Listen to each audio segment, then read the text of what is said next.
Hola, Livio Pastorino, sommelier especialista en pisco.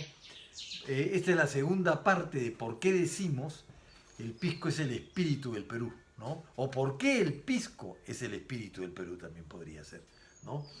En la primera parte hablamos de este tema de las botijas, de cómo los españoles aprovecharon, ¿no? Que en esta zona de Pisco, en esta zona de Ica, habían estos alfareros, ¿no? Para, digamos, elaborar lo que le llamamos los piscos o las botijas. Les enseñé mi botija en tamaño miniatura.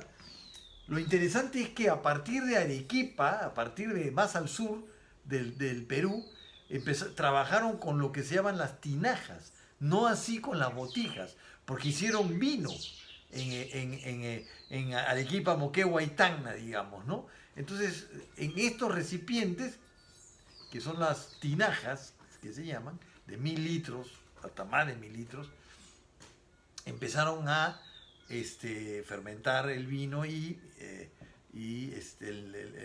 fermentar la uva, mosto y elaborar el vino, ¿no? Es interesante cómo los españoles no traen madera, no traen barricas, de ninguna manera, porque eso era muy costoso, solamente traerlo era muy costoso, ¿no?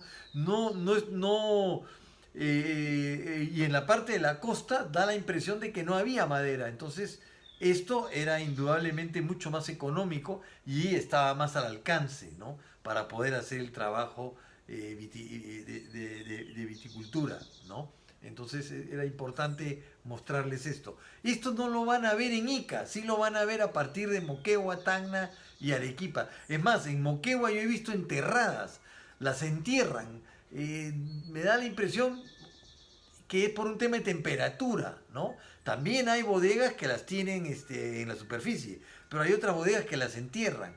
Seguro para protegerlas o por un tema de temperatura, ¿no? Eso habrá alguno de estos especialistas o maestros o enólogos que nos explique, ¿no? El por qué. Bueno, una vez que ellos llegan, los españoles llegan a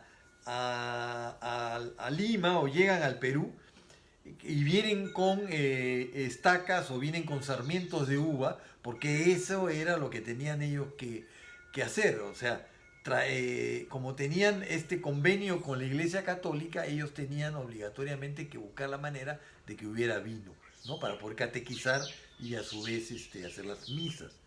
Entonces, en el libro de Guillermo Torolira, de las Viñas de Lima, él, que es un investigador, Guillermo Torolira, él encuentra que Hernando de Montenegro, que era un español que viene con los conquistadores, es el primer viticultor, ¿no? Es el primero que siembra uva, porque recuerden de que traer el vino hasta el Perú era también caro, no había el canal de Panamá, por lo tanto era carísimo, había que llevarlo a mula de un lado para otro, pasar el Atlántico hacia el Pacífico, ¿no? Entonces ellos traen sarmientos y el primero que siembra y el primero que da frutos es Hernando de Montenegro, ¿no? Y eso es entre 1539 y 1551, ¿no? Entonces se puede decir de que la uva llegó por primera vez a esta parte del mundo, llegó por primera vez. Hernando de Montenegro es el primer viticultor de Sudamérica, ¿no? Que obtiene uva y por lo tanto obtiene vino, pero además de que él iba a aprovechar los precios altos del vino, ¿no? Él también vende los sarmientos. Ustedes saben que cuando hay la poda de la viña, se recolectan estas estacas o sarmientos, se le llama, que van a permitir reproducir la vid. Entonces él lleva estos sarmientos y los difunde o los entrega o los vende, ¿no? A diferentes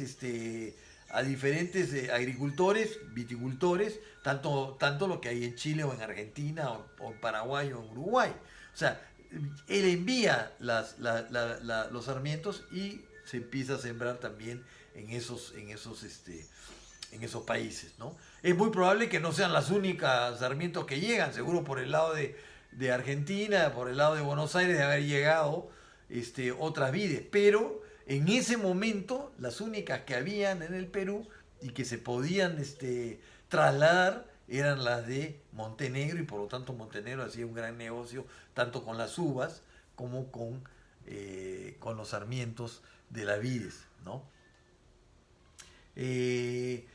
Entonces, lo cierto es que antes del siglo XVII, digamos, ya teníamos vino en el Perú, ¿no?